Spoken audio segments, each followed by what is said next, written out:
everyone. Thank you so much for joining us today. I'm Ariel Vaughn with MSBCoach, and today we're talking about curiosity. And I'm so excited we have two of our coaches with us today. We have Stasia Rice and Patty Marbury, and I would just like for you guys to take a minute to introduce yourself. Absolutely. I'm Stasia Rice, and I've been a leadership coach with MSB for a number of years. I think close to 5 now, which is kind of exciting. Time flies when you're having fun. I've got a very twisty, windy path, which I think will kind of lead into this curiosity question today. So it's good. And I'm Patty Marbury, and I've also been a leadership coach for about 5 years. I knew that you were part of MSB for a while before I joined, but I have not as much of a twisty, windy path as Stasia, but do a lot of work with managers and leaders at UVA in my full-time job. And so I feel like, the two of us have probably a lot of things to contribute to this conversation. So excited to be here. Thank you for asking us. Yeah, thank you both so much for joining us. It's kind of funny to be like, let's talk about curiosity. And we're curious about curiosity. But curiosity, is a great topic, so I'm really excited to talk about it. So just starting off, what does it mean to be curious? What do you all think? Do you want me to start? When I started thinking about curiosity, I thought about how we are fearful or we resist change often. And I think the reason we resist change is because we're fearful of the unknown, so of the future. It's hard to predict. We don't know what's going to happen from day to day, let alone year to year. I think being curious is a way to kind of overcome that fear. So to be curious and ask questions and seek understanding and try to understand what will, we can't understand necessarily what will happen, but ask questions to learn. So that's what I thought about when I thought about what does it mean to be curious. Yeah, I really like that definition because, fear just kind of pauses us and we can kind of think about, what might happen in a negative way. But if we flip it around to being more curious about just learning, what could happen or what's the unknown, scary, could be scary part makes it a little less scary. Yeah, so definitely I like that. Yeah. And one of the things to go a little further on that too, that while I was thinking and researching curiosity and what people are thinking about it these days, I was actually consuming podcasts that I've been around and great, but it's a great way to get information, especially when you're just curious about all kinds of random things, right? Not just being curiosity podcasts, which they exist, by the way, but there's also you just have this ability to just consume information in lots of ways these days. And going back to a curiosity podcast that I had heard Elizabeth Gilbert give a speech, I think it was on the Oprah show, which has just these rock star people giving these amazing conversations all the time. One of the things that she was talking about was the difference in the fear and the apprehension you get around passion, right? And this idea of you're supposed to be in this, certainty, this space of certainty to succeed in anything. And what I thought was really interesting, she said that, curiosity sort of absolves you from that. You're able to let go of the pressure of being certain, or having to have the right answer or be on a specific path. And it allows you to just explore and, in a happy and sort of less intense way. So that was kind of an interesting point she made too. Yeah. Another thing I want to throw in there, being from UVA, I got to give a plug in for our president, Jim Ryan. And he has a book, a really, really short book based on the graduation speech he gave, called Wait What? I don't know if either of you have read it or if anybody out there has read it. It's a really terrific book because he talks about the 6 essential questions in life. And so his question he has different questions, and one of them is wait what? And so in the book he talks about curiosity specifically, and he has a question that begins with I wonder why or I wonder if.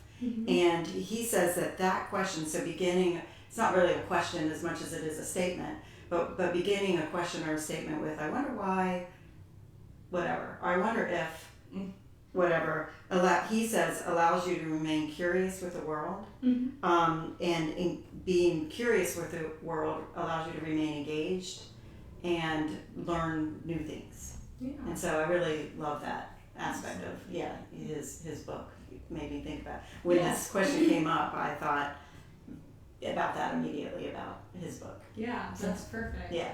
And we'll definitely be putting later in the comments links to his book and some of the podcasts that we mentioned. And if you guys have any books or podcasts that you would like to recommend, please put them in the comments and help start a little conversation.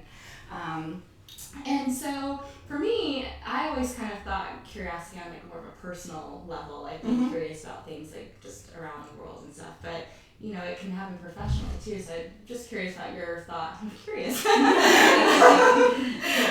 your thoughts on how you see curiosity on a personal level, but also a professional level too. Yeah. And so my curiosity, I think, has influenced my professional path. And one of the things that I did have a sort of zigzag career, right? So I've been everything from, engineering software support to consulting for the government to coaching and consulting for, smaller businesses to real estate. So in the end, what I have found is that and this kind of goes to all the things that we talk about in coaching and, my self-awareness and emotional intelligence and trying to sort of figure out where I would be happy, so to speak. But one thing that I found is there was a point in my time, very young, that I thought I had this passion for, it happened to be bioengineering. and I was on that path, and oh my goodness, I'm now the vice president of Society of Women Engineers in my junior year of college,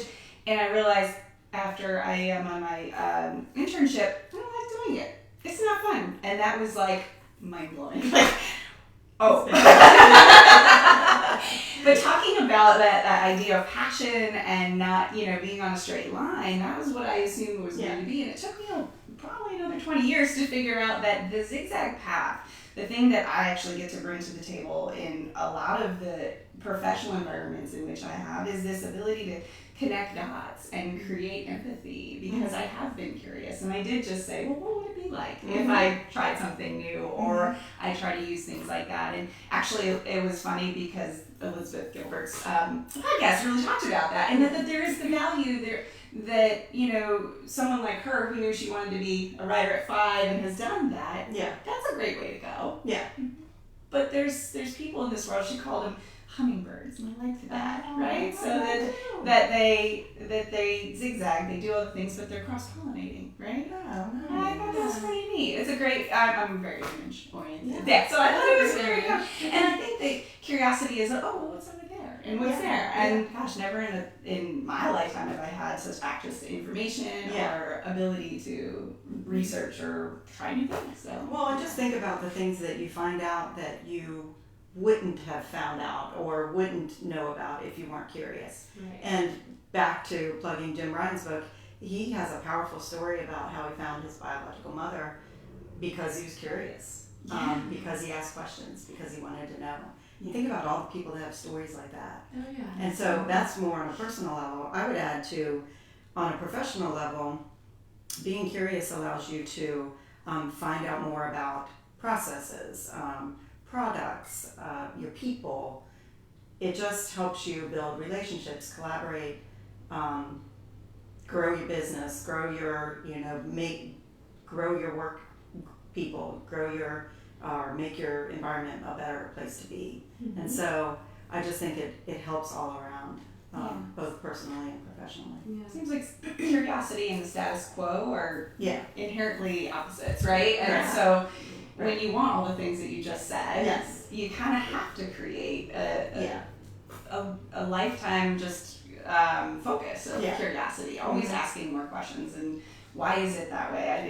In addition to, I wonder, my other favorite question is, why is it? And so I think those are some of those things that if you remain open, right, and in a professional way, I think specifically around building teams and leading people, we know we all come with inherent biases, right? And just the way someone looks or talks, when you first meet them informs a lot about you. But if you can remain open and curious and ask questions, it's very likely you're going to learn more about them. And we know just from our leadership work that you'll have more engaged and people that and understand how to lead better. There's so many things that just you benefit from it. Yeah, definitely. I really, just going back to more of like the personal level, I really like how both of the stories you shared, it's kind of like, where would your life be if you weren't curious? You would be still stuck in a position where you didn't like, and just kind of going with that because it was what you were supposed to do, and being curious. And with Jim Ryan, like, he wouldn't have found his mom. Like, that's just crazy, like how just asking questions and being curious can kind of totally change your life path. Right. So just going like. Well, and also thinking about things that it just allows you to ask what did you say? Why is it? Well, I think like, is it possible to whatever the answer may be? Like to just even ask that question. So I remember one of the things that I was thinking about as preparing for this Facebook Live session, I thought about when my husband and I moved to Charlottesville. I mean, the whole thing was, and this was 20 years ago, and it just came up, and we thought, I wonder if we could do that. I wonder if we could both quit our jobs and move to Charlottesville from DC area, and we did. And so that's exactly what it means to be curious. Just think outside what you're used to thinking. Yeah. And know that lots of things are possible. Right, yeah, it just opens up your world to so many possibilities. Right, yeah. And then going more to the professional level, you guys kind of both brought up how curiosity can help with like engagement, and also just like that factor of being like more aware of like your people and stuff. So let's talk about how leaders can be more curious to kind of facilitate that facilitate curiosity to like lead to more engagement and stuff, and how that impacts your team. I think, first of all, setting an example of lifelong learning. So being open to and promoting that among your team. So reading, going to classes, things that you, and looking at things that you don't necessarily, I mean, it doesn't always have to be related specifically to the work that you're doing. So if a person wants to learn about bioengineering, it's pretty interesting. I'm being honest. If a person has a passion for that, then push it. Like let them engage with that to the extent that they can. Exactly. You might find there's a correlation to something you're working on, and that was something that was kind of shown, is that these types of things come up. Right. So just promote that kind of environment, that learning environment. Yeah. And I'd add to that in the way that you present information. Let's say you're in a meeting and you're saying, okay, this is how I think we should do something. We're going to move forward. Creating the space for people and letting them know you're curious about what they think and if they have any other ideas and things like that. Certainly in leadership, there's times when the path needs to be cleared for people and it needs to be set in a very clear way. But if you take the opportunity to say, there's probably people in this room who know stuff I don't, and there are people who have a perspective that I don't. Right. I'm curious what y'all think. That helps people come to the table to have those conversations and fruitful.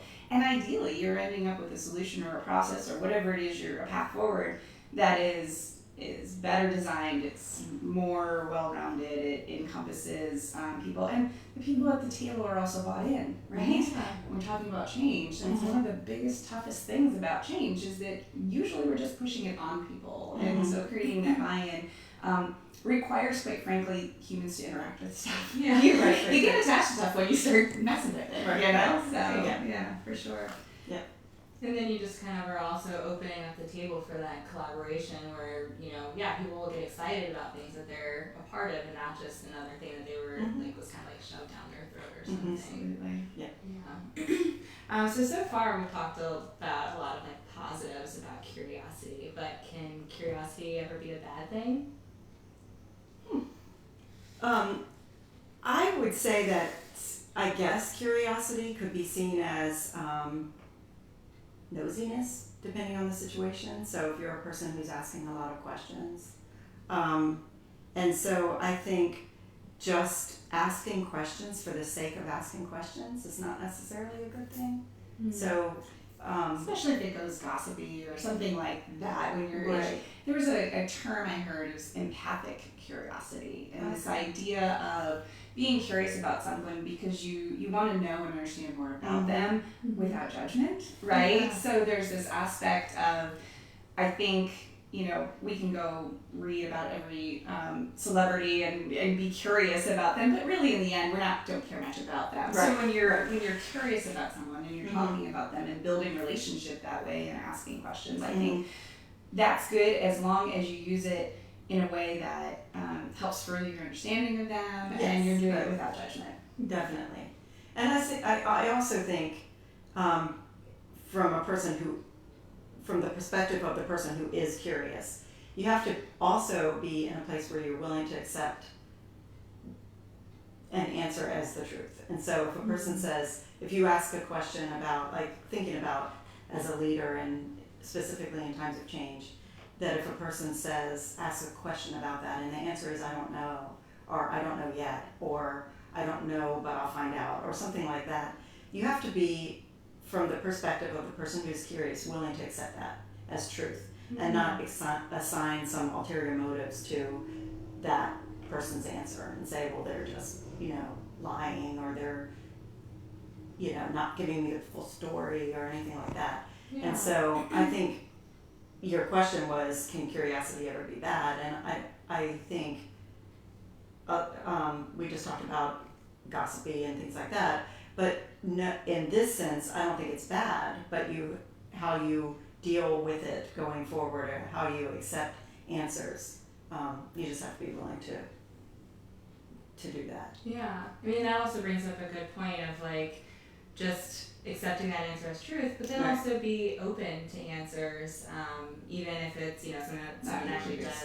Yeah, because you might ask a question and expect an answer, or but if someone goes and has this off the wall idea, right? You've got to be open minded about it. Right. Yeah. Don't ask the questions just because you want the answers that you expect to hear or want to hear. Yeah. And I think it's worth saying too that in our organizations, we can benefit from creating curiosity in the people who are working with us as well, not just as leaders, right? So I think, kids are in a classroom, they're raising their hands to give an answer, not necessarily to ask a question, right? That's not every teacher, of course, but generally speaking, that's the sort of rigor in which we teach. But I think if you can shift the mindset that more questions usually leads to better answers eventually. It just may not be right now. That can be a way to create curiosity in your workforce in a way that ideally they're asking, well, I wonder if, and what would happen if we, and those things, as long as, I think the only other negative is it might be distracting from something you've decided to move forward in a specific path, right? That's not to say you shouldn't question to some degree, but there gets to be a point where in order to move forward in any endeavor, you kind of just have to start working and stop asking all the questions. Yeah. So there may be just I would say a limit, but just something to be mindful of with regard to that. Yeah. And then that also just kind of makes me think of, because I think it was you, Patty, that mentioned that the leader should kind of take the initiative to kind of continue to learn and grow and be that curious person as an example. But how do leaders kind of foster their direct reports to be able to know that they can ask those questions and not just oh, you ask me, I'll ask me questions all the time, that's great, but I want to ask you questions too. How does that get opened up? To have your team asking you questions? Yeah. Just kind of create that environment. Yeah, I think sometimes inviting people to, ask you questions is a great way to just Yeah. blatantly do it, And I think to your point of it just being really fine with, I don't know yet, but I'm going to check it out, and let then me know. do that. Yeah. Like, don't just answer that and then not do it. Yeah. But no, I think a lot of leadership is walking the walk, right? And so I think the more you do those things, and the more it's seen as a positive in your team, there'll be positive influences, I think, with your team. Yeah. So kind of a tough question, or I mean, maybe it's not a tough question, but how do you, because on a team, like, you may not always agree with people, especially if you're creating this environment of curiosity and asking questions. How do you deal with, people that you might tend to disagree with, and they always give an opinion that kind of might butt heads with, or maybe you just don't get along with that person? How can you still be curious, even though these negative things might be impacting it?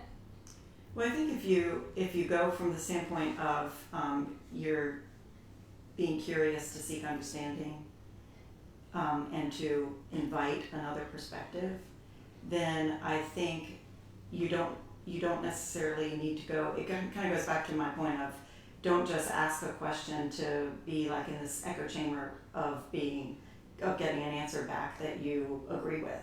Mm-hmm. So if you go in with that motive of really asking questions and being curious to seek understanding and to seek others' perspectives, you may not agree with it, but at least you can understand where they're coming from. Yeah. So I don't think you necessarily always have to agree with the person. Okay. I don't think curiosity is inherently butting heads with having opinions, right? Mm-hmm. So, but I think that if you take the time as a human being just generally to be curious about things, you may have an opinion about something and then learn something that influences that. And so I think conversations with people who maybe differ with you in their perspective or their experiences, I think can help you inform, and it may not change your opinion, but at least you have some understanding about why people think differently. Mm-hmm. And, that may inform a solution, it might inform a relationship, that just allows you to have a broader view of people. So, I don't think curiosity should always feed, and I think that the key of it is you can't be attached to the outcome of whatever you're curious about, right? Because, how many times have you gotten interested in something and you go down the internet hole for, a few minutes and you're like, oh, I'm not good. Okay, that's not good. Yeah. Right? And that's okay. And it's good to do that. You don't have to be tied to that being even someone else's opinion or perspective. Doesn't have to be yours, but you can appreciate it and say, great. And there's other benefits to it. Yeah. And part of being curious is finding that out. Yeah. Like even your example of going down the rabbit hole of the internet, like that's being curious. You get to something and then you're like, okay, no, I don't really need to spend my time on that. I mean, you wouldn't know that if you didn't start. Right, exactly. Yeah. So I always love like just asking for personal examples and stories and stuff. I know you guys have like kind of mentioned some before, but has there been a time where like curiosity like really worked for you, or even like could be another person's story, but within the had an impact on you? Good question.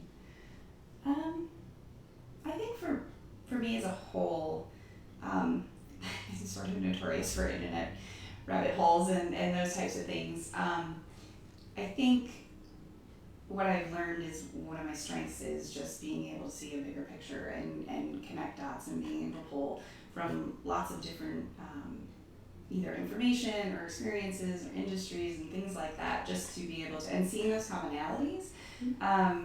For me, that has been helpful both as a coach, as a parent, as a spouse, to be able to see and understand how my experience isn't exactly like everyone else's, but I am able to see there's commonality, and for me that's just been personally rewarding to be able to utilize that professionally. As a parent, of raising 3 boys that are each very different, and each very different from me. That's also and so I've become more open and curious to finding out what they're going to be like and what their perspectives are. And so I don't know. I think personally. The trickiest thing for me though, still, and it probably is for a lot of people, is judgment. Just removing yourself from that and just being okay with the process of curiosity. Yeah. Mm-hmm. I would agree with all of that, and I also just feel like in my own life, the older I get, so you're younger than I am, so all of you in this room are younger than me. All of you out there are probably younger. But I think the older you get, the more you do let go of that judgment, and so it is freeing to just be able to be curious about and think about, maybe I could do this, maybe I could go back to school and learn something else, or my probably most powerful example is moving here, because that was the risk that my husband and I took, and it really started with, why couldn't we, why not? Yeah. And we didn't have jobs, we didn't have a place to live, we didn't have daycare, we had 2 little kids, just so, and we weren't moving far, but and we already had family here, so there was some safety net, but still, it's just one of those things that you think, how my life would be different if we hadn't done that, and how my children's lives would be different if we had not done that. So, so just stay open to ideas. Really powerful to just ask the questions. Yeah. Yeah. That's awesome. I mean, you guys have shared lots of good, powerful insights on curiosity and keeping an open mind, trying not to be judgmental, and finding that fine line of being curious but not nosy, or like not gossipy and stuff like that. Are there, as we wrap up, are there any final thoughts that you all have on curiosity? One of the things that I wrote in my notes as I was preparing for this was about the rover, the Mars rover, that was launched from NASA to go to Mars, is called Curiosity. Oh. And they're looking for life on another planet. And so to think about how much you can find out if you just remain curious about the world around you. Yeah, that's awesome. That's great.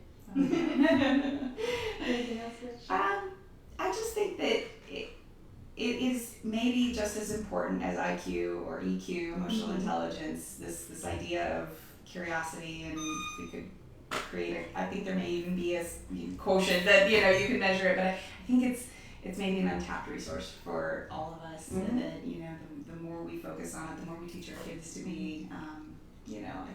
I think there's maybe more Mars exploration or universe exploration if we do that. Right. Well, I think the other thing about that is, you mentioned your kids. I tell my kids all the time, do something, like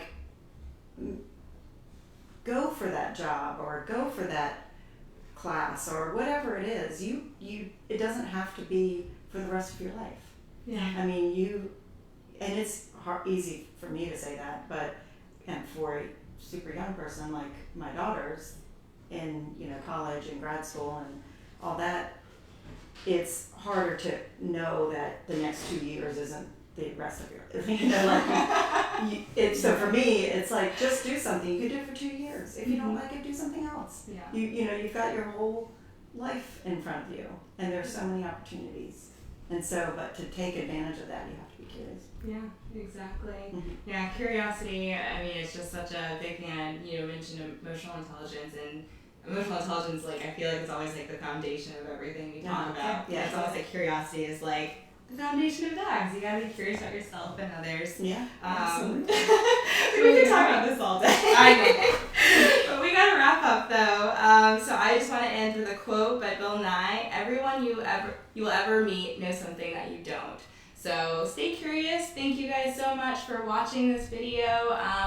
Please let us know in the comments what you thought, what you're curious about, and If you want to reach out to us, you can find us at msbcoach.com or shoot us an email, info@msbcoach.com, and we will see you next time. Okay.